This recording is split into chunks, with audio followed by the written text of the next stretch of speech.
Friends, Uma talk art and education में आपका स्वागत है। आज हम अपने इस वीडियो में देखेंगे भारत की मृदाएं यानी मिट्टियाँ।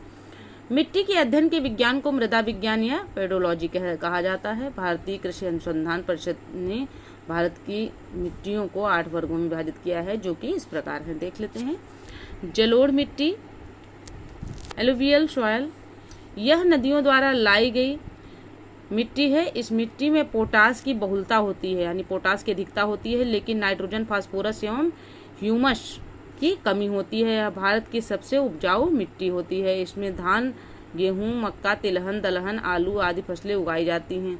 यह मिट्टी भारत के लगभग 40% क्षेत्रफल पर पाई जाती है। कितने परसेंट क्षेत्रफल पर, यानी जलोढ़ मिट्टी कितने परसेंट क्षेत्रफल पाई जाती है? 40% क्षेत्रफल पाई जाती है। भारत का संपूर्ण उत्तरी मैदान तटीय मैदान जलोढ़ मिट्टी का बना है। यह 2 प्रकार का है। पहला है बांगर, दूसरा है खादर।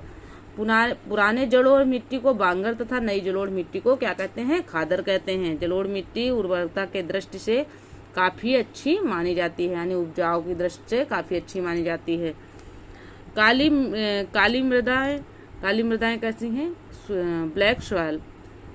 इसका निर्माण विशाल चट्टानों के टूटने फूटने से होता है। इसमें आयरन, चूना, एल्यूमिनियम एवं मैग्नीशियम की बहुत बहुलता होती है, यानी अधिकता होती है। इस मिट्टी का रंग टिटेनिफेरस, मैग्नेटाइट एवं ह्यूमस की उपस्थिति के कारण होता है। इस मिट्टी में कार्बनिक पदार्थों की अधिकता होती है। इसमें सामान्यतः फास्फोरस की कमी होती है। आगे देख लेते हैं। इस मिट्टी को रेगुर मिट्टी भी कहा जाता है, यानी काली मिट्टी को रेगुर मिट्टी भी कहा जाता है। कपास की खेती के लिए सर्वाधिक उपयुक्त होती है, अतः इसे काली कपास की मिट्टी भी कहा जाता है। अन्य फसलों में गेहूं, ज्वार, बाजरा आदि को भी इसमें उगाया जाता है। भारत में काली मिट्टी गुजरात, महाराष्ट्र, मध्य प्रदेश के पश्चिमी क्षेत्र, ओडिशा के दक्षिणी क्षेत्र, कर्नाटक का उत्तरी जिला, कर्नाटक का उत्तरी जिला, आंध्र प्रदेश के दक्षिणी एवं समुद्र तटीय क्षेत्र, तमिलनाडु के सलेम, रामनाथपुरम, कोयम्बटूर और तिरुनलवैली जिलों एवं राजस्थान के बूंदी एवं टोंक जिलों में पाई जाती है। लाल मृदाएं या रेड सॉयल। इसका निर्माण, यानी लाल मृदाओं का निर्माण जलवायवीय परिवर्तनों के परिणाम स्वरूप रवेद्वार एवं कायांतरित सैलों के विघटन एवं वियोजन से होता है। इस मिट्टी में सिलिका एवं आयरन की बहुलता होती है। फिर से देख लीजिए। इसका निर्माण जलवायवीय परिवर्तनों के परिणाम स्वरूप रवेदार एवं कायांतरित सैलों के विघटन एवं वियोजन से होता है। इस मिट्टी में सिलिका एवं आयरन की बहुलता यानी अधिकता होती है। लाल मिट्टी का रंग लाल लौह ऑक्साइड की उपस्थिति के कारण होता है। इसका रंग लाल क्यों होता है? लौह ऑक्साइड की उपस्थिति के कारण इसका रंग लाल होता है। लेकिन जल योजित रूप में यह पीली दिखाई पड़ती है। कैसी दिखाई पड़ती है? पीली दिखाई पड़ती है। यह अम्लीय प्रकृति की मिट्टी होती है। इसमें नाइट्रोजन, फास्फोरस एवं ह्यूमस की कमी होती है। यह मिट्टी प्रायः उर्वरता विहीन बंजर भूमि के रूप में पाई जाती है, मतलब इसमें उपजाऊ नहीं है, कुछ भी उगता नहीं है। इस मिट्टी में कपास, गेहूं, दालें व मोटे अनाजों की कृषि की जाती है। लाल मिट्टी में भारत में यह मिट्टी आंध्र प्रदेश एवं मध्य प्रदेश के पूर्वी भाग, छोटा नागपुर की पठारी क्षेत्र, पश्चिम बंगाल के उत्तरी पश्चिमी जिलों, मेघालय की गारो, खासी एवं जयंतिया के पहाड़ी क्षेत्रों, नागालैंड, राजस्थान में अरावली के पूर्वी क्षेत्र, महाराष्ट्र, तमिलनाडु एवं कर्नाटक के कुछ भागों में पाई जाती है। चूना का इस्तेमाल कर लाल मिट्टी की उर्वरता बढ़ाई जा सकती है। लेटराइट मिट्टी, लेटराइट सॉयल। लेटराइट मृदा उच्च ताप व भारी वर्षा वाले क्षेत्र में विकसित होती है। ये मृदाएं उष्णकटिबंधीय वर्षा के कारण हुए तीव्र निच्छालन का परिणाम होती हैं।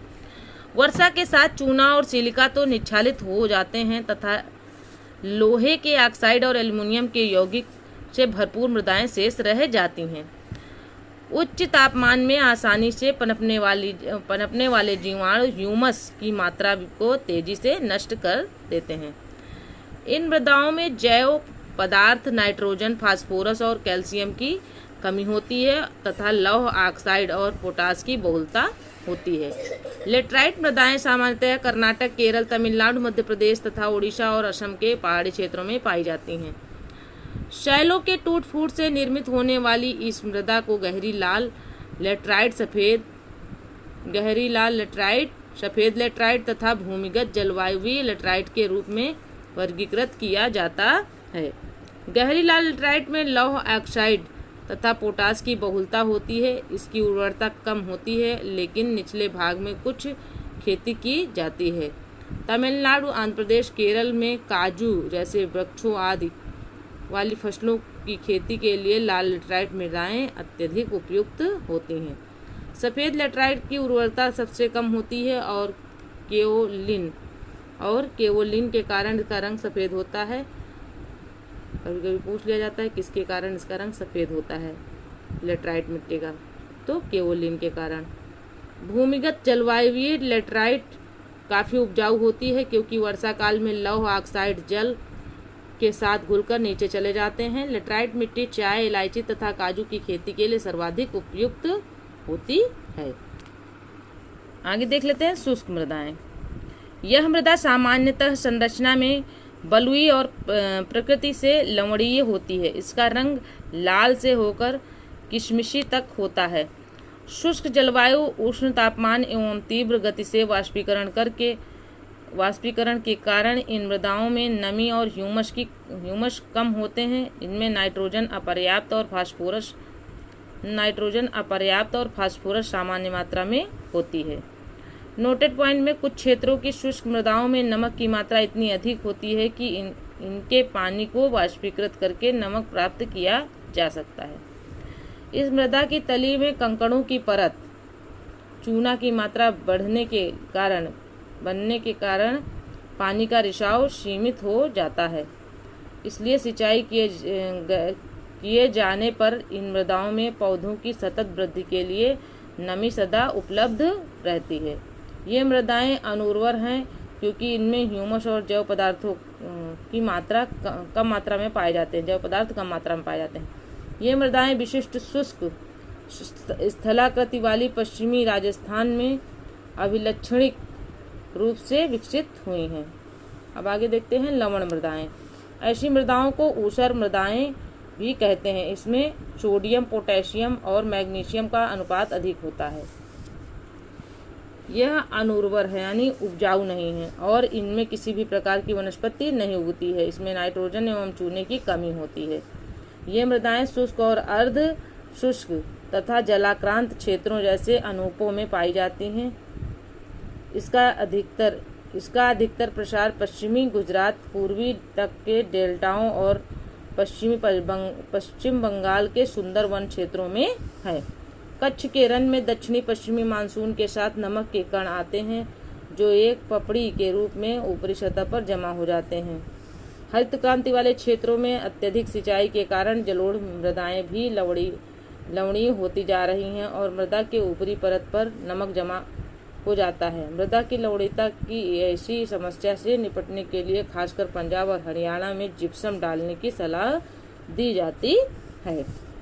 आगे देख लेते हैं पीटमय मृदाएं कौन सी मृदाएं होती हैं? ये मृदाएं भारी वर्षा और उच्च आर्द्रता से युक्त उन क्षेत्रों में पाई जाती हैं जहां वनस्पति की वृद्धि अच्छी हो। इन मृदाओं में जैव पदार्थों की मात्रा 40 से 50% अधिक होती है। ये मृदाएं सामान्यतः गाढ़े और काले रंग की होती हैं। अनेक स्थानों पर ये क्षारीय भी होती हैं। आगे देख लेते हैं वन मृदाएं। अब वन मृदाएं कौन सी मृदाएं होती हैं?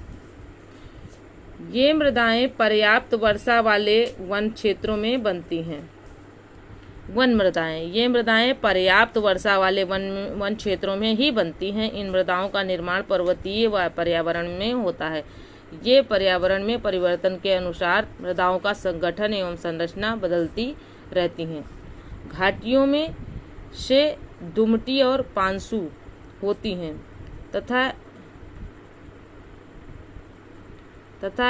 तथा ऊपरी ढालों पर ये मोटे कणों में होती हैं। घाटियों में ये क्या किस तरह की होती हैं, दुमटी और पांसू होती हैं, लेकिन ऊपरी ढालों पर ये मोटे कड़ों वाली होती हैं। हिमालय के हिमाच्छादित क्षेत्रों में इन मृदाओं का अनाच्छादन होता रहता है और ये अम्लीय और कम ह्यूमस वाली होती हैं। निचली घाटियों में पाई जाने वाली मृदा उर्वर होती है, उपजाऊ होती है, जिसको कहते हैं। देश में नोटेड पॉइंट में देखिए, देश में मृदा अपरदन व उसके दुष्परिणामों का नियंत्रण हेतु 1953 में केंद्रीय मृदा संरक्षण बोर्ड का गठन किया गया था। यानी पूछा जाता है केंद्रीय मृदा संरक्षण का गठन कब किया गया था, तो 1953 में किया गया था। मरुस्थल की समस्या के अध्ययन के लिए जोधपुर में केंद्रीय शुष्क क्षेत्र अनुसंधान संस्थान CHZRI की स्थापना 1959 ईस्वी में की गई थी। भारतीय मुद्राएं एक नज़र में, मृदाएं एक नज़र में। मृदा देख लेते हैं, क्षेत्र देख लेते हैं, मुख्य फसलें और पोषक तत्वों की प्रचुरता। जलोढ़ मृदा सिंधु गंगा ब्रह्मपुत्र का दोआब तथा समुद्र तटीय मैदान, और इसकी मुख्य फसल धान, गेहूं, गन्ना, आलू, तिलहन व दलहनी फसलें, ये सब इसमें उगाई जा सकती हैं।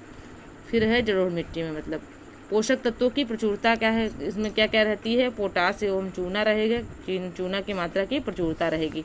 किसमें, जलोढ़ मिट्टी में। काली मिट्टी महाराष्ट्र, गुजरात, मध्य प्रदेश, तमिलनाडु का लावा क्षेत्र में पाई जाती है। कपास की खेती के लिए उपयुक्त है। सोयाबीन, चूना, ज्वार, गेहूं के लिए उपयुक्त है। पोटास, चूना, मैग्नीशियम की प्रचुर मात्रा पाई जाती है। लेटराइट मिट्टी कर्नाटक, केरल, तमिलनाडु, असम, महाराष्ट्र, उड़ीसा, ये पर्वतीय क्षेत्रों में पाई जाती है। ये चाय, कॉफी, रबर, चिनकोना, काजू की प्रचुरता जो है, मतलब प्रचुर मात्रा में जो है कर सकते हैं इसकी खेती। और लोहा एवं एल्युमिनियम की प्रचुरता होती है। यानी किन तत्वों की प्रचुरता होती है, लोहा एवं एल्युमिनियम की प्रचुरता होती है इस मिट्टी में, लेटराइट मिट्टी में। लाल मृदा संपूर्ण तमिलनाडु, कर्नाटक, दक्षिण पूर्व महाराष्ट्र, उड़ीसा एवं मध्य प्रदेश का दक्षिण पूर्व भाग। और इसमें क्या क्या इस मिट्टी से उत्पन्न होगा, मूंगफली, केला, तंबाकू, रागी, ज्वार, तीसी, कपास और गेहूं, मक्का, तो ये लाल मिट्टी में होता है। और इसमें खनिजों की प्रचुरता कौन कौन सी रहेगी, लौह तत्व की प्रचुर मात्रा रहेगी लाल मिट्टी में, लौह तत्व ज़्यादा पाया जाएगा। मरुस्थलीय मृदा पंजाब, हरियाणा, राजस्थान, पश्चिमी उत्तर प्रदेश, इसमें बाजरा, ज्वार, मोटा अनाज पाया जाता है, यानी कि मोटा अनाज, सरसों, जौ, ये सब पाया जाएगा। और इसमें किस खनिज की प्रचुरता रहती है, लवण और फास्फोरस की प्रचुरता रहती है। किसमें, मरुस्थलीय मृदा में। पर्वतीय मृदा में कश्मीर से लेकर अरुणाचल प्रदेश तक सेब, नाशपाती और आलू की खेती के लिए उपयुक्त होती है। और इसमें कौन कौन सी वो पाई जाती है, किस मात्रा में प्रचुरता, कौन से जीवाश्म, मतलब कौन कौन से खनिज पाए जाते हैं, पोटास एवं फास्फोरस की प्रचुरता होती है इस मिट्टी में। कौन सी मिट्टी में, पर्वतीय मिट्टी में। आगे देख लेते हैं फ्रेंड्स, मिट्टी की उर्वरता में कमी का कारण है पोषक तत्वों का ह्रास होना, निच्छालन यानी भारी वर्षा के कारण, अपरदन, उर्वरता युक्त मिट्टी की सतह का ह्रास होना, कृषि भूमि का अति उपयोग और दोषपूर्ण कृषि प्रबंधन। भारतीय मिट्टियों में सामान्यतः नाइट्रोजन, फास्फोरस और पोटास की कमी होती है। देश में मृदा अपरदन व के दुष्परिणामों का नियंत्रण हेतु 1953 में केंद्रीय मृदा संरक्षण बोर्ड का गठन किया गया है। तो फ्रेंड्स, यह वीडियो यहीं तक था। मिलते हैं अगले वीडियो में, तब तक के लिए जय हिंद, जय भारत। वीडियो पसंद आए चैनल को सब्सक्राइब करें, वीडियो को लाइक करें, अपने दोस्तों में शेयर करें। Okay friends.